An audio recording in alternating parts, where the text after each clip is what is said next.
I'll start the presentation with two aspects.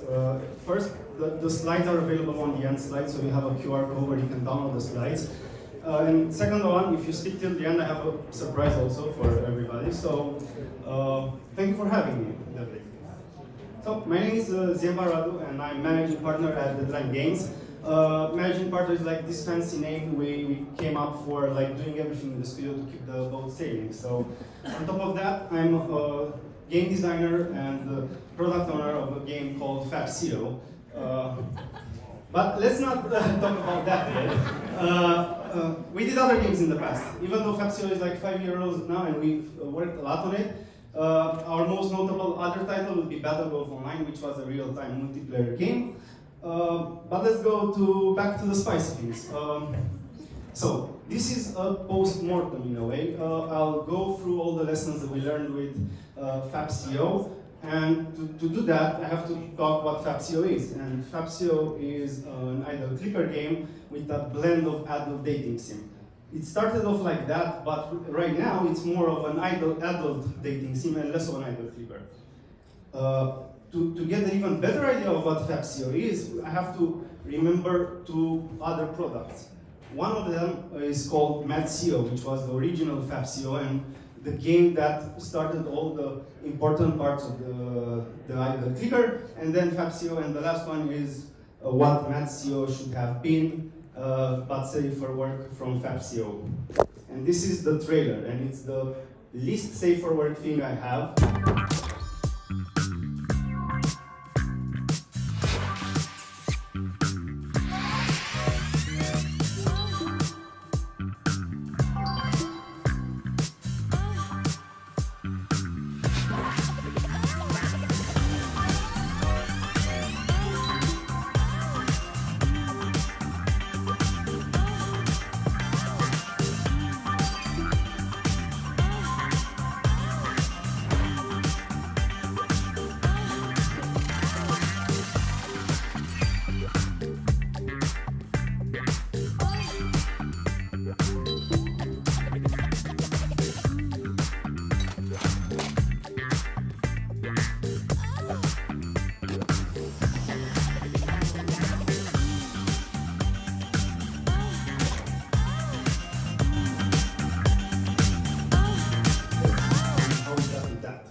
Simple idle clicker on Congregate.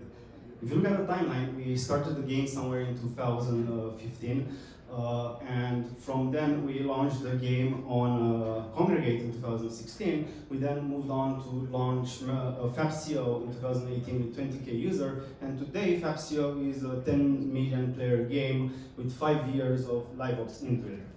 But let's go and do like a history trip and get an idea of what happened to that point. If you guys remember idle clickers, you probably remember these titles. I've played them to the point that my fingers still hurt today. So, Clicker, Clicker Heroes, Adventure Capitalist, and Tap Titans. And what's interesting about them, they're still relevant today because they're still highly played on Steam, and that's like trailblazing in its finest way. Because when I looked at those games in that point in time, I said, dude, I want to make up a gorgeous game and that I really want to play that's similar to these games. And that way, we kind of created the concept of MadZero. And as you can see, it's definitely not a gorgeous game compared to those titles. And what's amazing about this game is that even when we created it, we had a very clear idea of what the game look should be for the game. And it's very easy when you think about it. You have to click, and you have to hire, and you have to upgrade your employees.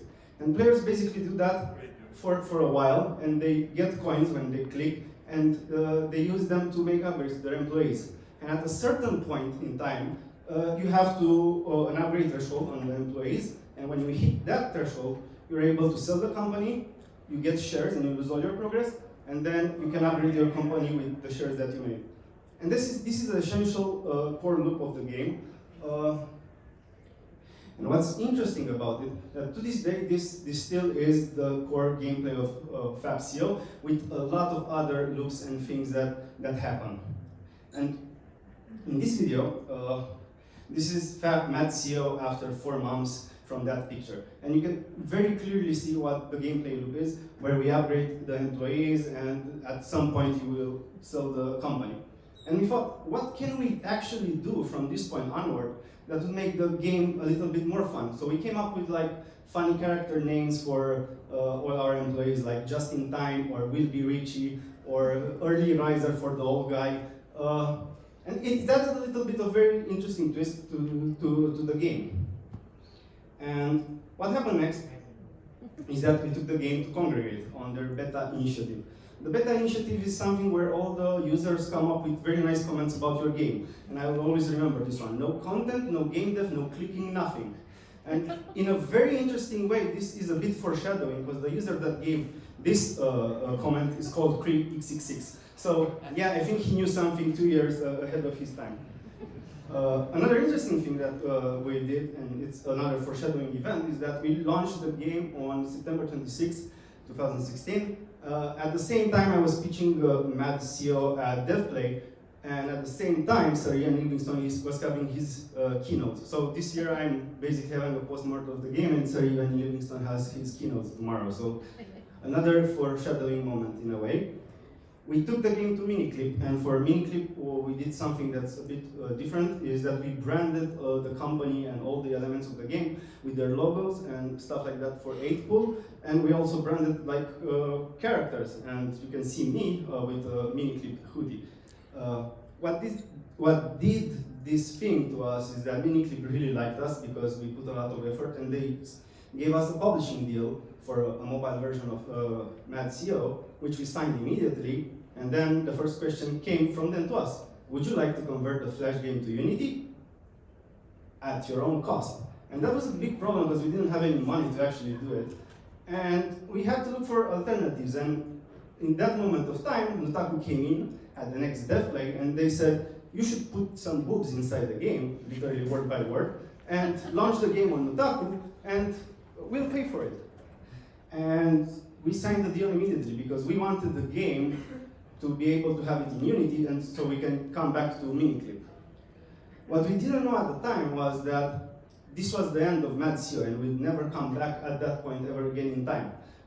And we had to look at some of the lessons we learned till that point. And one of the most important things I think we got is that we kind of ownership transfer to the users. Once we launch the game, it's no longer ours, it's the users. And from that point, you have to really respect their feedback and build on their feedback and build the community. Because what we did on Congregate is that at all given times, we were there in the community and we build and we build and we build, respecting their feedback and making the game better and better. And we worked really hard with weekly updates, and we still do to this day. And now we get to the spice part of where FabCO is. And I have to start with the big picture and what FabCO is today. So, FabCO is 10 million users. Our top daily active user count was 100K. We have a paying user count of 6.1% and an average revenue per paying user of $33, which is super good in terms of a clicking game. And when we launched, our retention KPIs were 60% day one, and they averaged out at something like 43% day one and 3% day 90. Still very good KPIs. But let's look at the most impressive things that FabCO is today. And one of them is word count. It's 323K words of storytelling about the company girls. And if you don't have like any comparison, we are bigger than Game of Thrones, but smaller than Lord of the Rings. And if you still can get an idea, it kind of cost us 20K to translate one language of the game. So, outfits. Every character inside the game has around 50 outfits. High quality outfits, and we average out at over 1,000 outfits. League of Legends has 1,500 for comparison. We have 1,000 HD drone scenes that one of these takes like three days to make. And the most impressive thing that I think we did is the events. And we have over 400 events inside the game. And events have both outfits, both text, and a lot of HD pictures. And all this was done with a team of 10 people. And if I look back at it, and I look at it now, I never expected FabCO to be this big, because we always thought that we should just make a game and get the port out for Matio and Miniclip. And it was bigger than we expected, and we grew nicely on it. So I should go back on the other way and see and look at the production and how we produce this. So as I mentioned, we are a team of 10 people right now.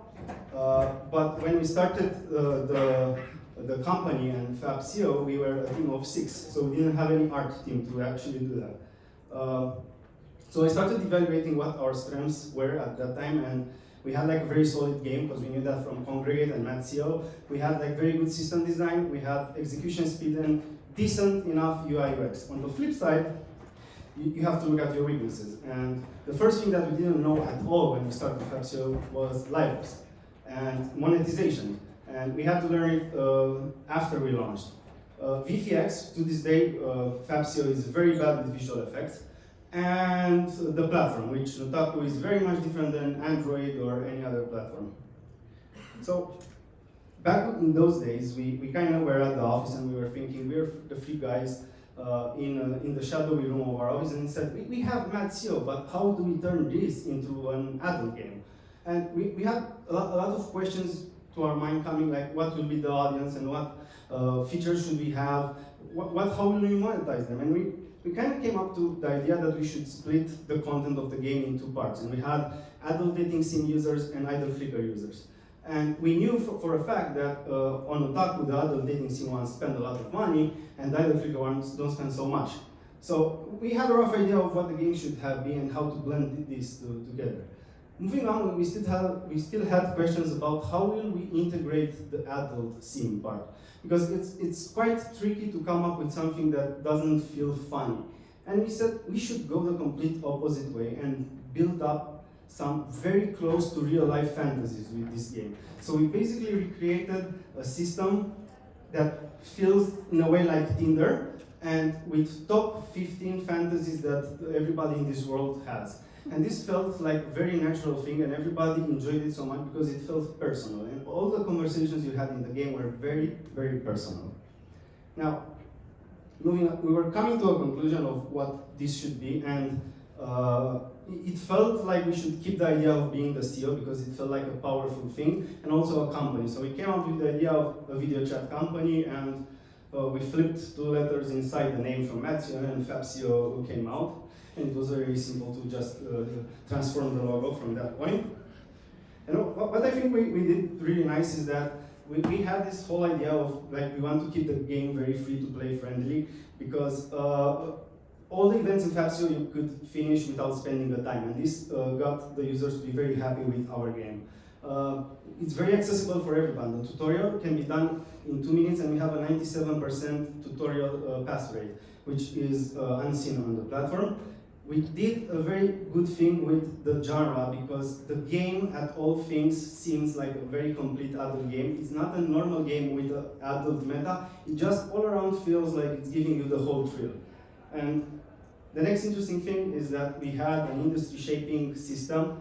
The email system that we created, the one that's like Tinder-like, all the games that came on the platform after us copy-pasted the exact same system, and it was actually a requirement. You should do this system as a FabCO did. So we did really good on these things. The reception, it was instant success. I had to use the deadline logo for all the boo-boos that I could not show. But you can get an idea of how many presentations of FabCO we had on the website. And to get an idea of the success, our PC downloadable version, that was like 10% of the revenue, was beating 80% of all the other versions of other games. So it was very good. And I think looking back at it, even though we started with the idea of, okay, we should just convert the game and make another game and get our game and go to Miniclip, we kind of took it to build it with passion and give the whole idea of, let's make a perfect game around this. Even if it seems funny, we'll go all the way in. And we did, and I think that was a very important thing for us. Live ops. Okay, events. It's very interesting how we treat events. This is a pen and paper sketch of how I treat events and how I draw things inside the office.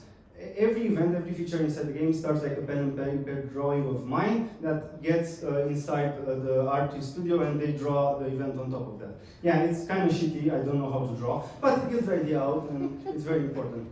The other interesting thing is that all the design features and the papers, they are sold inside the game, and users bought them for over 10,000 times because they really like the idea of how those events came to life. And let's take an example of what an event looks like in FabCO.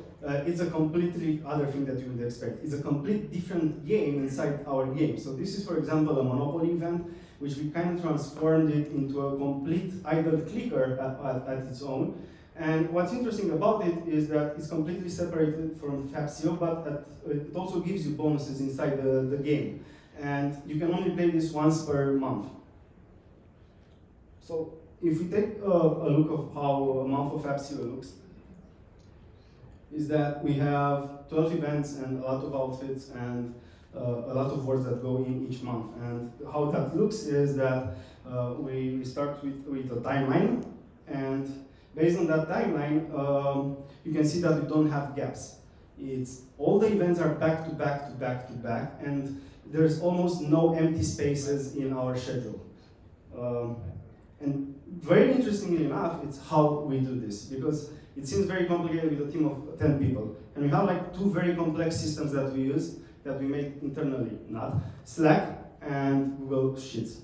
And how this works is that all the artists inside our team just throw all the artwork to Slack. We have a Slack bot that does it.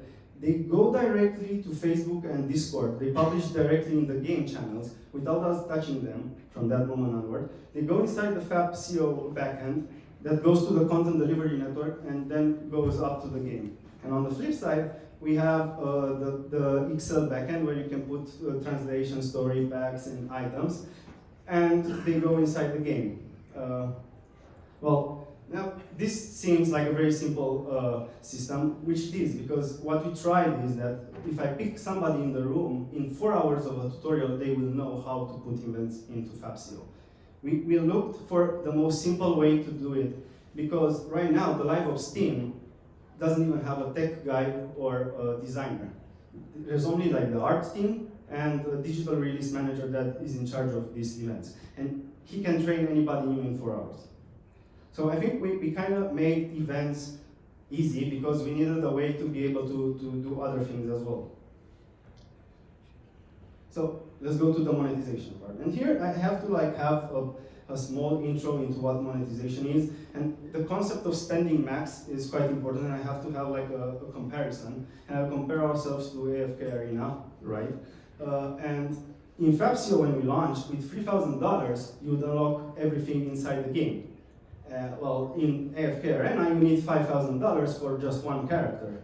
And the total amount you need to spend to go from 0 to 100 and be the best in the game is $2 million. So having this as a comparison, we started looking at all the systems that AFK Arena has, and what we saw is that basically they treat every part of a hero as a separate currency, a separate game loop, a separate meta system. And what's very interesting about it is that if you look at their shops, you will see that every shop bundle is its own thing. You will never buy two monetization things that would help two features. You always pick and buy one to help only one feature. And what does this mean actually is that you will spend like $500 immediately, and you will get basically nothing because the hero will suck, because in the next patch a better hero comes up and you have to spend again. And now, looking at it, we resumed our game to 6 types of offers. We had starter packs, event packs, personal, pop-up, feature, and dummy ones. And what we did, and this is like my favorite part of the presentation, is a user will start on the $3 pack when he enters in the game. And as time passes and he buys, he will move from the $3 pack to the $300 pack. And this is his normal progression of how things are. And when we added the event offers start from $20. And what's interesting is that a user, when he will spend the first time $50, the event offers will also be segmented towards the next value pack. Now, Things that are a little more complicated with pop-up and personal offers. They're the same thing. They're the offers that you see in front of you at certain times. And personal offers are just tailored with custom things that you want inside the game, while pop-up offers, we basically try to have them segmented, not on the same price tag, and they're like surprises in a way. But the other ones are always segmented with that rule in mind. We have also feature offers, which are stuck offers. At every feature inside the game, you'll find an offer that you could buy for a value, and dummy offers are offers that we try to put in to let the user not find the rule of our segmentation. We had a very interesting approach to a time constraint, because a day has 24 hours, and you come up with questions like, what's the best server time reset? When can you, when should you do it? Should you acknowledge you as a team, or should you acknowledge the users that spend the most? And we have to pick what the best hour would have been inside. And if you look at it, whenever you move the Romanian time zone on a server, you will end up trying to find the best US time zone for setting packs. So we ended up launching all our events at 5 p.m. because that was the good morning US time zone. And moving onward, we try to look at packs and how packs should start as time, and when should pop-up offers go in. And we again took the example of US, and we tried so many things. We tried 1 hour packs, 2 hour packs, 3 hour packs, 4 hour packs, and we were never finding something that worked till we went for 2 hour packs early in the morning and early at night for the US, and we called them Good Morning US offer and Good Evening US offer. And those are the ones that work the most. Again, the system that does it, internally, spreadsheets. Everybody can do offers in like 2 minutes, and you can A/B test in like seconds if you want to change something. What does a month mean for offers inside the game is that we have around 370 offer types. It sounds like a big number, but AFK Arena, when I looked at it, they have over 4,000. So we still have a long road if you want to be like those guys. Yeah, so I think we tailored also a very flexible monetization system, and we can look at the marketing now. So kind of easy, you can look at it. We have 2 types of audiences, and we actually did a lot of marketing campaigns on adult influencers and gaming influencers. And of course, we had to look at what we could bring, and we had adult actresses coming from Dontaku, and we enjoyed it because they also send us pictures with signatures at the office as a thank you. We had YouTube, of course, like all kinds of people going crazy on our game. And like one of the biggest campaigns was with PewDiePie. Mrs. Riders wants 560 million for a pair of flip-flops. What Mrs. Ryder wants, Mrs. Riders will get. God damn, do you see how much money I'm making? Do you see this? I'm actually unironically enjoying the game at this point. Look, it's a good clicking game. Okay, yeah, yes, okay, yes. Maybe I bought a little bit of money. Maybe I spent a little bit of money. But whatever, you can't judge me. I'm making so much goddamn money. This is it. Yeah, so that was PewDiePie, and when we look at it, it's very funny because we kind of broke YouTube with this video because it went #1 video in the US. And what that means is that Google kind of looked at it and said, these guys are #1 in US with a game about, what the fuck is that game again? So, all other campaigns moving onward from this got banned for any game, for anything that touched adult content. So we kind of affected Google in a way. We kind of affected us also because like our servers died immediately because we got like 60K users immediately inside the game. But like this kind of campaign is insane. It's insane for you because we recouped all the money invested in 1 day. But the real big winner of this is always the platform because they got a 20x of what they invested through Fabsio in all other games across the platform. So I think looking back at what the marketing meant, I got my voice back with some water.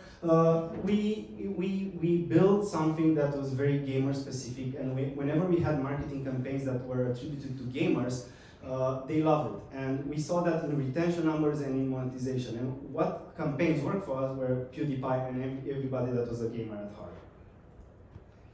Looking back at it, the next part is the community. And this is one of the things I love the most about FabCO.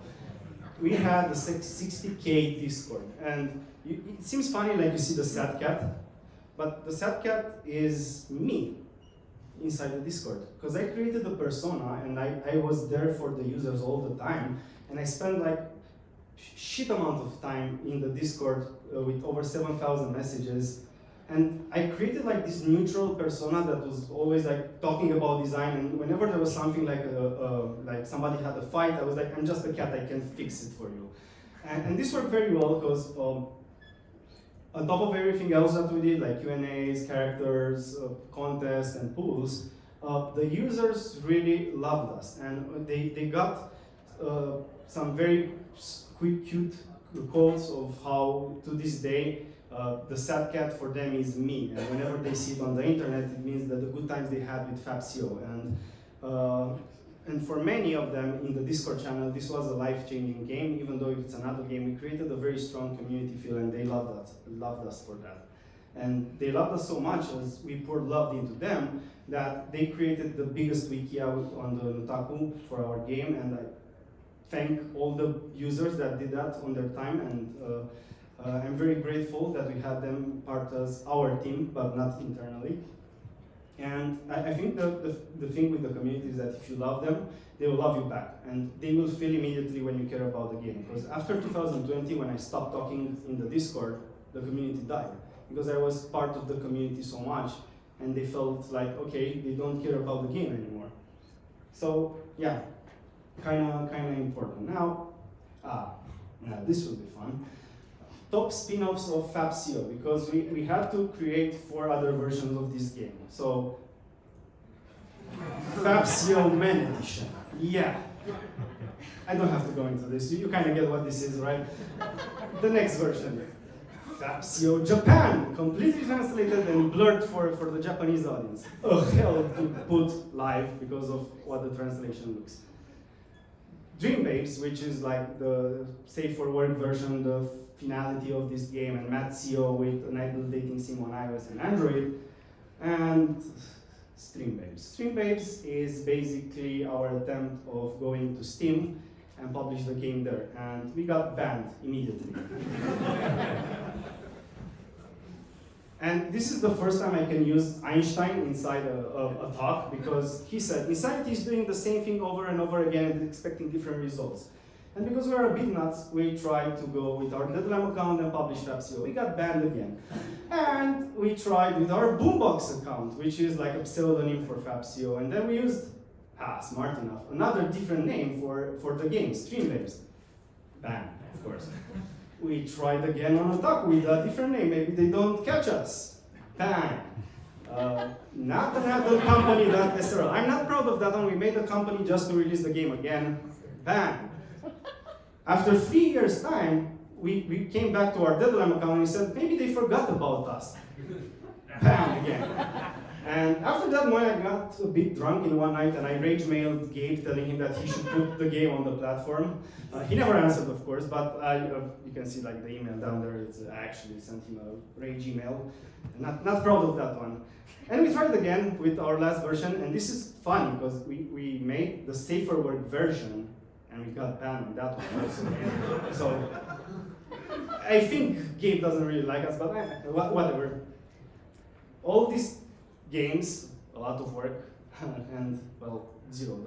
Like they made nothing. Like they had zero success, and this was very interesting because we tried a lot of times, and we tried, and these are the top 4 picks I had. I have like 8 variations of FabCO that almost did nothing. But we tried, and I think that's the important lesson, because we tried to expand it to different audiences, and we failed, but we learned that we should try even more. Bad and good. Like, I'm coming to the end of this presentation, and I have to look at, yeah, I know.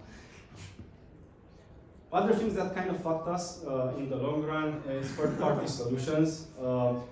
We started with PlayFab, and PlayFab had like a cost of $4,000 a month, And when they get bought by Microsoft, they emailed us that, hey, the game will cost you $500,000 a month. When? In 6 months' time. So you have to adapt or just move away from PlayFab. So we had 6 months to work, and we had our whole tech team on that specific task. So it was like 6 months that we could not do. And it was shitty because we really loved PlayFab for what it was before that. Economy influx, like a very economy-driven decision that was bad in the long run. So we had the concept where we had like keys inside the game, and the keys open a chest, and we added in this chest a very small percentages to get rubies. And when you think about 200 keys a day and that number, it sounds very okay, but 5 years later, users kind of get 2,400 keys per day, and the chances gets up through some updates. And what this means is that we have like a very spam of free rubies inside the economy that we have to keep up with things on the other side. I call this the analytical paradox. The first 2 years of FabCO, I tried to increase the retention even more. Even though we were at 60%, we thought we should be higher than this, we should be higher than this. And whatever we tried to change, there was no thing that could move the needle for the retention mark. And in 4 years later, we kind of found out that the marketing was changing more and more on the platform. So they used all the good users that they had with the first years, and there were like no good users coming to the game. So the retention was falling down across all titles. And looking at the things we learned as a team, I think LiveOps, I think we are doing an amazing job to this day, keeping it up and doing so many events, and I think it's a top-notch system that compares to like world-renowned teams. We adapted very fast to the market. We adapted with so many versions. We learned very fast, so we could think how to make the title better. You never know enough. I always think about this because when I started making FabCO, I thought if a user spends $3,000 inside the game, that's amazing. But then when we passed that point, we were like, oh God, AFK Arena has like this ceiling at $2 million. So my ideas of what we knew were something 4 years ago, and now I think we still don't know enough, because if you look even further, there are things that are even more complex. Think large scale. Like every game that we started after FabCO, we thought about how many users we'll have inside the game, and resilience, because we worked very hard to do it, and we work still very hard to this day to make it even better with all the other games. So yeah, we learned a lot with FabCO, and I'm very grateful, and yeah, this is the thank you slide. And we'll just move to the scan for the presentation.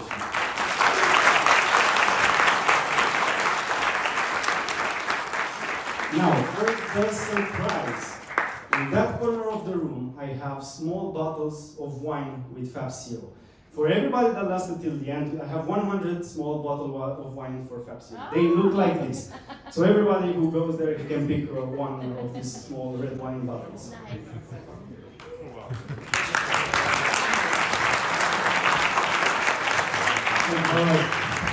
Thank you, Radu, for a very information-heavy presentation, but honestly, that was spectacular. Thank you and congrats. And let's take, I mean, it's late and we're a bit over time, but let's take one question. Okay, I have 2 questions, okay, because Andrea said 2, so I can't go inside. Happy. Here we go. I'll take some wine in the meantime. Thank you, Radu. Thank you so much. Thank It's you. a great way to end the first day with the SEO. So, question, you mentioned all of the content, all of the packs, all of the live ops. What about the content treadmill? Is there a point to which books become with diminishing returns for the game and for you as a company overall? Yes, I mean, yes, it does also for the game. Like right now, the last events, even the users are asking for something that's more safe for work. So we created, so our approach for the last events is that we basically do it like movies. We take popular movies and we kind of create a version of a story that relates to that ends up to something sexy or that. And for us, yeah, I mean, it started out as a fun thing, but it's 5 years. So we kind of want to move from that because we learned a lot, and I think this was a very good learning mechanism. And yeah, it's a bit tiring looking at that because I mean, right now, when I was looking at this presentation, I was like, dude, somebody was looking at it, you have so many books inside, and I was like, I can't even see them anymore. It's like, I can't see anything. So yeah, we're looking forward, everybody at the office, like the art team is 6 female people. So they're very looking forward to just move away from this kind of thing. Thank you for the question. Oh no, not you. Have one here. Really, you have one? Yeah, sure, go. Let's pass it. All I want to say is that you missed a huge opportunity to try and launch another Steam version right now. We're doing it tonight at the party. Hey! Any others? One more from me, actually. Oh well. No, don't worry. It's content heavy, Yes. so a lot of English. This is something that actually a lot of indies from Romania are struggling with, because a lot of indies, when they have text in English and so on, they think they know English, but they don't know it at the level that they should. So how did you do that? How did you make sure that the English Inside text stories. is, yeah. So at like the first few months when we were building the game, we had a team that like read all the text and said, okay, you're very good. And a very important part of the team is we have a creative writer that was schooled in England, and she went there and did the university there, and she's very proficient with the English. So that helped a lot because we had this key member inside. And for us, we kind of learned along the way because, like, of course, we had to learn some sexy terminology that we were not really aware of it. But Nutaku helped us in that, and they adapted the text here and there. And then from that point, our creative writer, she got the idea of how to do How it. to do it. Yeah. One last question, anybody? One? There? Okay, there. This is the last one. But we can see each other at the party and for a bottle of small wine if you want. Hey, a very insightful presentation. Are you looking to make a gacha game? Well, I mean, this game has gacha elements, and the games that we're building right now have gacha components. Depends on how heavy you want to be with the gacha system. If you want to be FK or not gacha heavy or Japanese gacha heavy, there are nuances for what gacha is. I mean, we use those components because they are a very good move for monetization, but in Fapsio they're kind of soft, and in the next games they're, let's say, a bit closer to modern gacha, but with the key emphasis of showing like the percentages of what you get and stuff like that, and yet again you get like all the things inside the game for free, because we keep that thing on our future games as well. So yeah, we'll have more of that probably in the next days. Thank you. Thank you very much. Thank you guys for staying till the end. Thank you so much. All right, so Bravo, is, Hector.